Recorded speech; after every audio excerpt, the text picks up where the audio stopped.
Welcome back. Thanks for staying tuned to WION. I'm Samiksha Srivastava. Let's begin with speed news.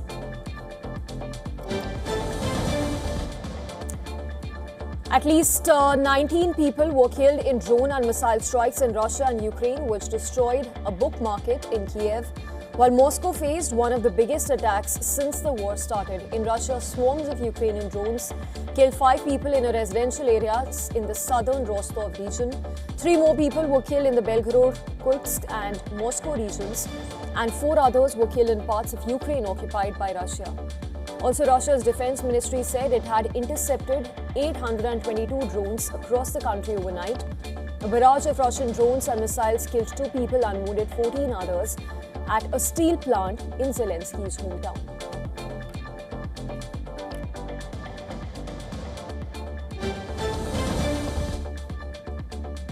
A protest in Kiev called for the return of Mikhailo Fedorov as defense minister and for greater dialogue between the government and the Ukrainian people. Hundreds of people gathered near the Ukrainian city where people were seen marching the presidential office and then towards Ivan Franko Square.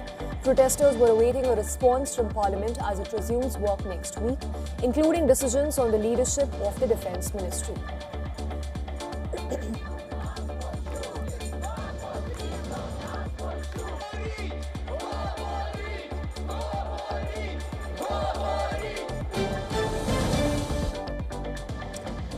The US president has instructed the Pentagon to reduce joint military exercises with South Korea. He said that Seoul had declined to join Washington in the denuclearization of Iran.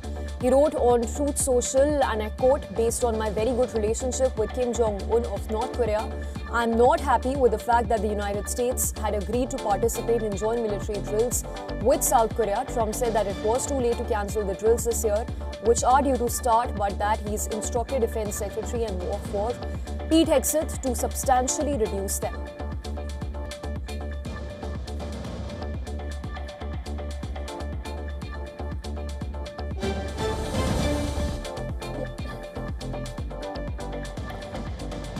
President Donald Trump said that he is pleased by the recent signing of a defense pact between Saudi Arabia, Turkey and Pakistan. Calling it a big, bold and important first step, Trump said it shows how the Middle East, rather West Asia, is coming together and how countries will finally be able to defend themselves in a more meaningful way. The 3-way defense agreement was signed on 7th of August. The pact has been signed amid the backdrop of US-Iran war that has extended violence in the region, including Iran-backed Houthi rebel attacks.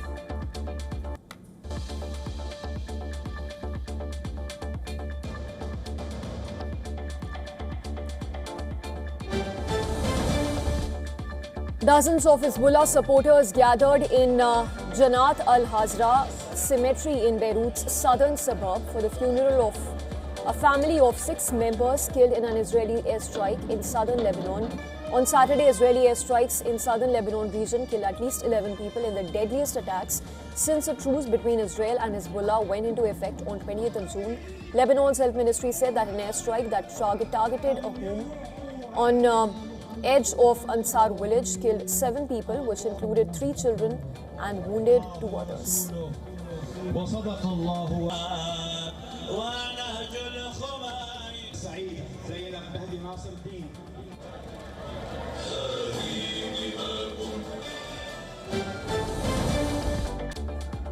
Pope Leo XIV called for an end to ongoing violence against Palestinian civilians in the occupied West Bank and urged the international community to advance a 2-state solution in the Israel-Palestinian conflict.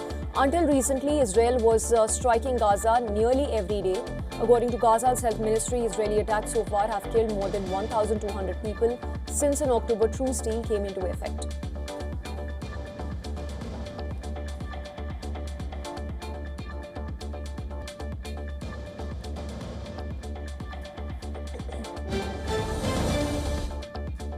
A day after a 7.7 magnitude earthquake, rescue teams in eastern Indonesia recovered 6 more bodies, raising the death toll to 53. Authorities said many of the thousands of people displaced spent the night outdoors in fear of aftershocks. Rescuers dug through debris looking for anyone buried beneath landslides triggered by the quake across 6 Regency's own floors. More than 900 houses were destroyed and 450 more damaged in East Nusa province, forcing about 5,000 people into temporary shelters.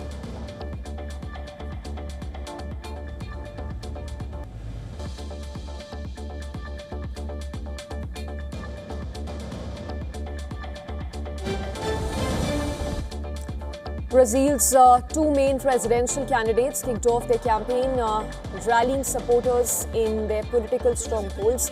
Ahead of October election, President Lula da Silva spoke to more than 10,000 supporters in Sao Paulo. 80-year-old Lula insisted that Brazil needs more of his policies. Flavio Bolsonaro, who's one of the sons of former President Jair Bolsonaro, gathered with thousands of voters in Copacabana Beach in Rio de Janeiro, his father under house arrest. Following his conviction for an attempted coup, did not attend the rally. Brazilians will vote for the next president on 4th of October.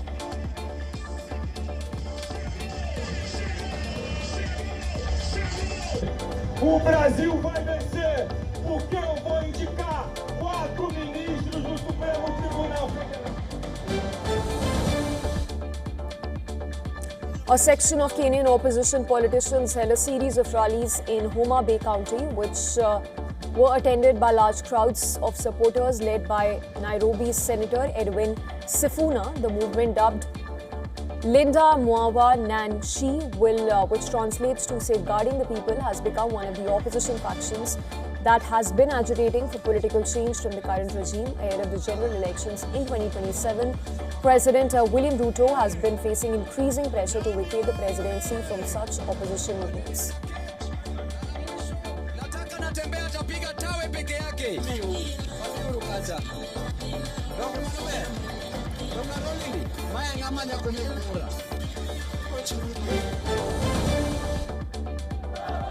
Protesters gathered in Ceuta to demonstrate after Morocco beefed up security along its border with Spain. Calls had resurfaced on social media for mass crossings into the Spanish city of Ceuta that raised concerns of another surge similar to the one last month, where tens of thousands of migrants rushed the border region. The border remains closed while Defense Minister warned against any new attempt at a mass entry into Spain's North African enclaves. Official tallies say that at least 80 people had died in the border rush in late July, while human rights groups have reported higher figures in wake of these crossings.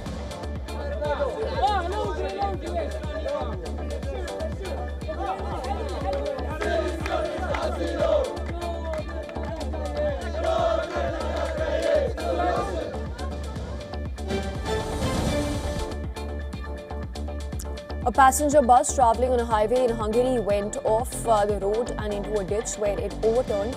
12 people have been killed in the incident and several others remain injured. The bus, which carried Polish license plates, overturned around 140 kilometers east of Hungary's capital Budapest. In a statement, police said that it was likely that the driver fell asleep, which caused the accident. The driver of the bus has been arrested.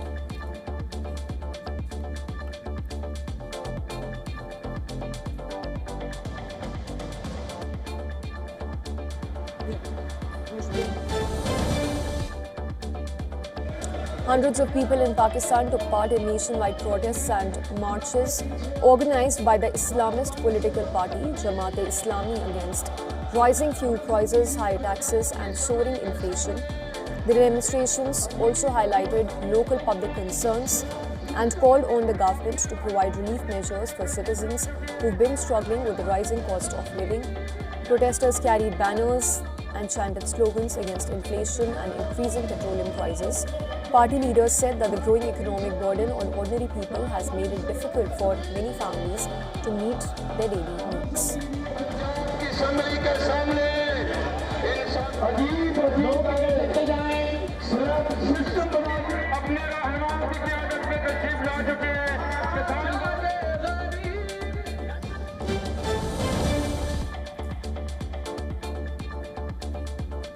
At least 7 devotees were killed and more than 10 others injured in a stampede at the Ashok Dham temple in Bihar's Lakhisarai district. The stampede took place after an electric wire reportedly snapped, which triggered panic among the crowd. The incident took place around 6:45 am local time, as a large number of devotees had gathered at the Shiva temple to offer prayers on the third Monday of the holy Shravan month.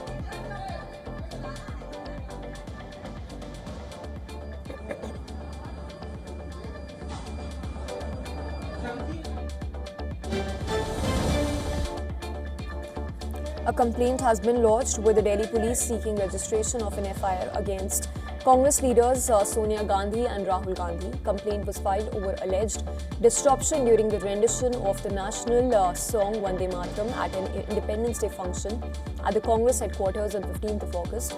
The complaint alleges that Sonia Gandhi appeared to make gestures and communicate with people present in a manner which indicated an objection to the continuation of the rendition of Vande Mataram.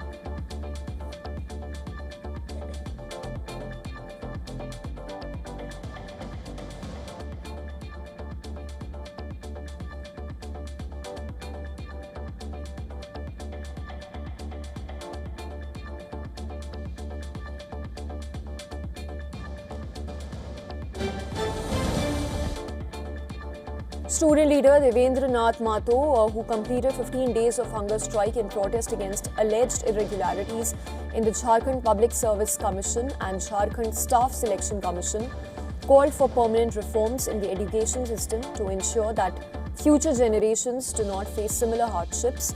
In a post on X, Mato said the government had called for talks today and expressed hope that the dialogue would lead to a positive outcome.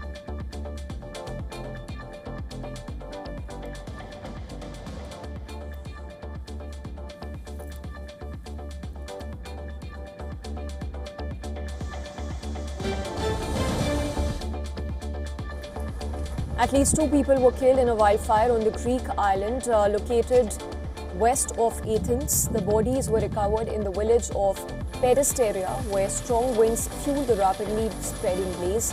Some 265 fighters were responding to the blazes, including 15 ground teams, 10 aircraft and 8 helicopters. The island had been placed at high wildfire risk on Sunday.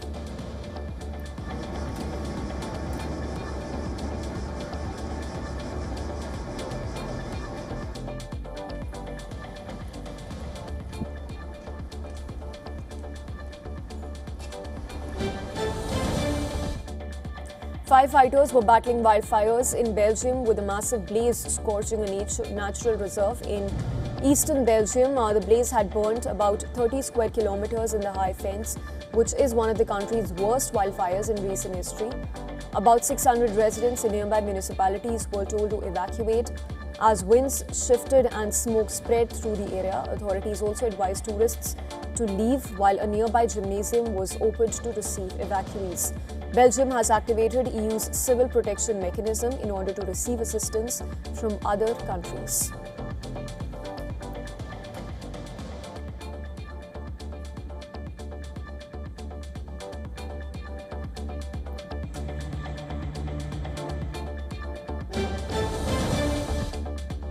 Asian markets were mixed on Monday, with Hong Kong's Hang Seng Index rising 1.5%, while Japan's Nikkei was flat and Australia's S&P ASX 200 plunged 0.3%. Investors remain cautious amid geopolitical tensions and elevated oil prices, with traders also watching upcoming Chinese economic data. US stock futures were little unchanged, little after the S&P 500 posted its third straight weekly gain, with Dow Jones up 0.02%, S&P 500 futures up 0.1%, and Nasdaq 100 futures rising 0.2%.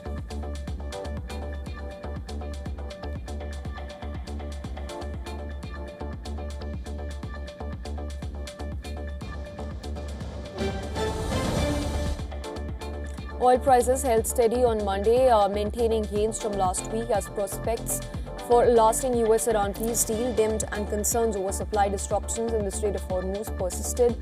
Brent crude was trading at nearly $89 a barrel, while US crude was at $82.6 a barrel. Both benchmarks gained more than 5% last week after attacks on tankers and a Saudi refinery.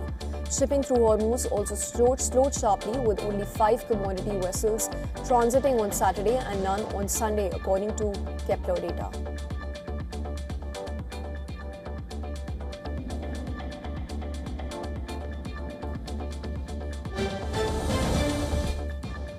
Japan's economy grew 1.1% year-on-year in the April-June quarter, falling short of market expectations and slowing from a 1.9% expansion in the previous quarter. The data showed private consumption stalled while capital spending declined, highlighting weakness in domestic demand. Economists had expected growth of around 2%, making the figure a disappointment for the government and Bank of Japan. The weaker-than-expected data could complicate expectations for further interest rate hikes, while uncertainty from higher energy costs and West Asia tensions continue to weigh on the outlook for Japan's economy.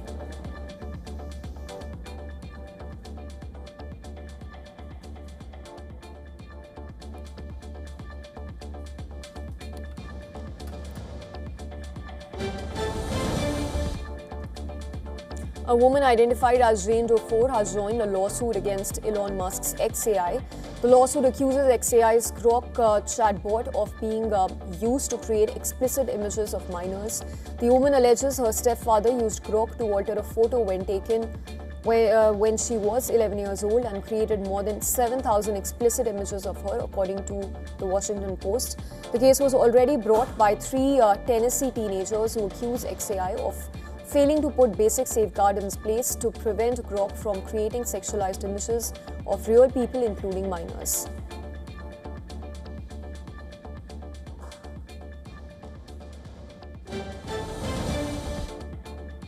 Anthropic has explained how it plans to watermark text generated by its Claude AI chatbot.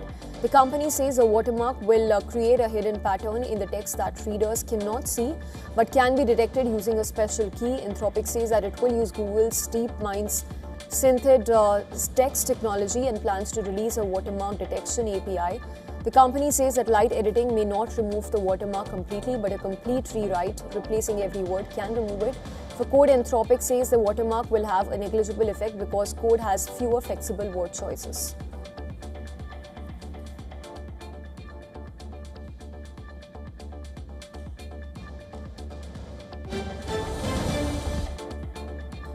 Elon Musk's X is said to make government content removal requests more visible to users. The move has already been announced by Musk, who said that X will clearly show when governments ask the platforms to remove or restrict posts or accounts. Users could also see which government body made the request and where available the legal basis for the action. X says that the change is part of a broader push for greater transparency around content moderation and government intervention.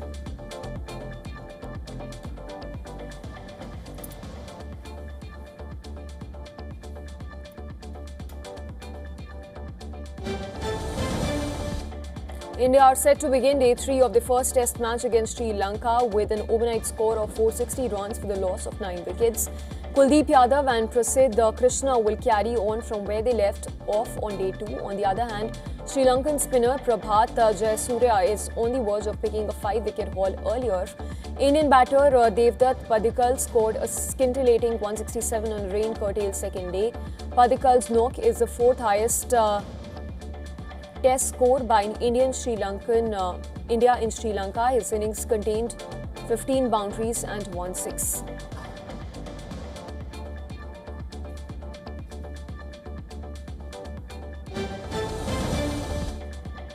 Portugal star footballer Cristiano Ronaldo said that he could retire at the end of the current season. In an interview, 41-year-old said that this year could probably be his last. The former Real Madrid forward said that he has started planning for life after football and added that he's even looking forward to spending more time with his family. Ronaldo said that he has his future mapped out, notably Ronaldo's contract with Saudi Arabian club Al Nassr runs until June next year.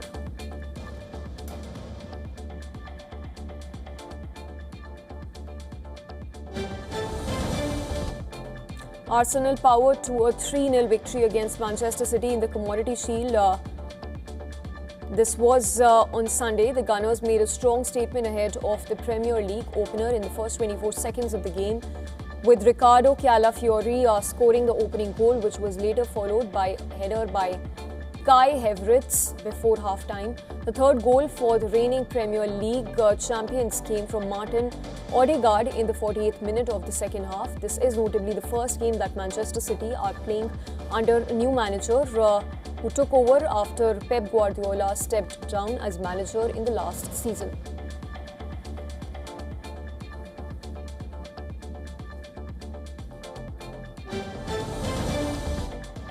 From the world of entertainment, third installment of the beloved animated police comedy Zootopia is officially in development following the massive global success of the second film, which released in 2025. Creators have confirmed the news at a recent fan event.